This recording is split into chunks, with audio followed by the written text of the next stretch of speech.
Welcome to the Museum of Kansas City, a city museum that embraces the humanities to explore the past, present, and the future of our wonderful city. To take this experience to the next level, I'm honored to be with Paul Gutierrez, the Deputy Director of the Museum of Kansas City. So we're so proud to be with him. So, welcome. Thank you. This is absolutely amazing. Thank you, thank you. How long have you been here? I've been here for 11 years after we were asked to see what the new focus for this 1910 Beaux-Arts mansion would be in the future. And this is clearly a passion. I can just tell by your energy. That's a true passion for you. I love it. I think Anime Hatutera, our director who came on board back then, hired me to see what this new vision would be. And up till now, it's been a dream come true working for her and for being our city museum. That's really, really important to me. And it is an icon, as you are, for the museum. I mean, Thank this you. is incredible. So, Paul, I'm so blown away with the attention to detail, the concepts. But tell me a little bit more. What is it to be a city museum versus a jazz museum or the Nelson Atkins? Sure. Being a city museum is that we're telling the full narrative of our city. Okay. The good, the bad, and the ugly, and how we do that with our exhibits, with our programs. It's important for people to understand our history. If you're new or up and coming, or you're moving, or you've been here before, just learn about why we're here as Kansas Cityans. So this should be the first stop that anyone that comes in This should be your first stop as a visitor, as a resident. Come learn about your history, and then go explore another neighborhood, or go to the Jazz Museum, or go to the Kemper, whichever it might be. But we should be the first stop. Okay, so Paul, this is the salon, correct? The salon, yes, one of my favorite rooms. A lot of gold leaf and original plaster that was restored. Just like every Kansas City home today, you know, the basic course, salon. yes. Wow, and the detail is just Very detailed, very innate. I love how we have original sconces paired with contemporary pieces. So you see a mix of contemporary and original. And I love what you said earlier. So when you see a contemporary light fixture, that's an indication that the original is no longer available. Correct. And so you replaced it with a local artist. Yes, this is Linda Lighton. It's called Luminous. I think it plays beautifully with how delicate it is. It's porcelain, juxtaposed with the ornate of the salon. I mean, it's stunning.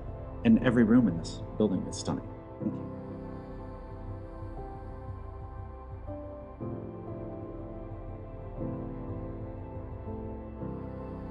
That's amazing. I mean, the size, the magnitude. And Trade partners came from New York and Chicago to do the gold leafy and the plaster restoration. They were all subs of J.E. Dunn, but it's a craft. It is.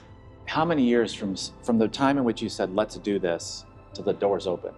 How many years was that? I think about 4.5. 4.5. We did lose because of 2020. Whatever happened in 2020, it kind of set everything back a little bit. So we just reopened October 21 of 2021.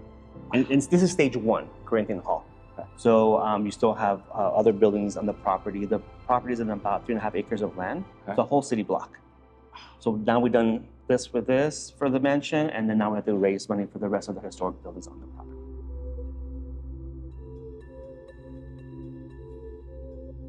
And so this is just kind of a progression of history. Yes. That we're walking Yep. through. Wow. First to about the late 80s, and we go up to the second. Wow. So now we're 1880s to 1920s, the city's being built. Something that we do as a city museum is tell both narratives of history, the good and the bad and the ugly. So for example, we have J.C. Nichols, huge developer, but he also did redlining and segregation. 1910 to 1940s, jazz is booming, a lot of immigrants moving to Kansas City. We have Prohibition, we have Tom Pendergast during his thing.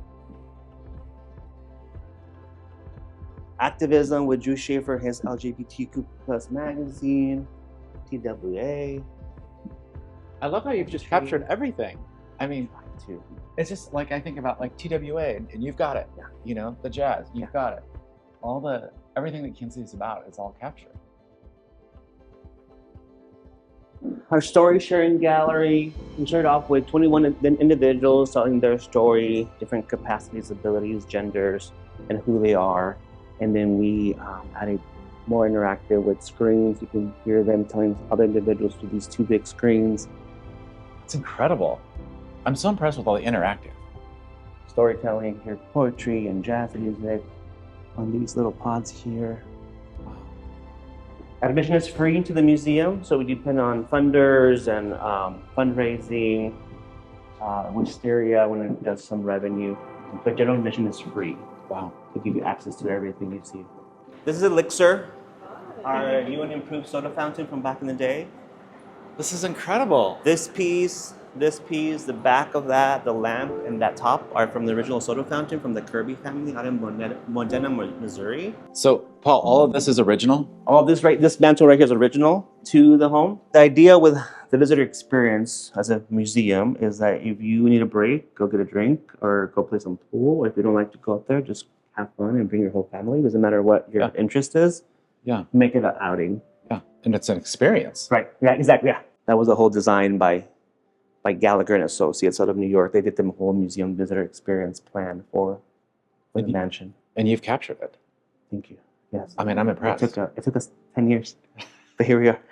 So I love that you were able to give us a private VIP tour. Of course. But for the general public, what are the hours? Sure. We're open Thursdays from 10 to 8 p.m., Fridays and Saturdays from 10 to 5, and then Sundays from noon to 5. And the great thing is that general admission is free. Wow. We do take donations, so free admission gives you access to the billiards room, Elixir, and 4 stories of history and architecture. And all the interactive exhibits. Exactly. Because I think those are so amazing. We want to make sure there's multi-points of learning. So if you're very tactile, you learn that way. Or you're more visual, we have all the senses that kind of get to your education. That's awesome. I love it.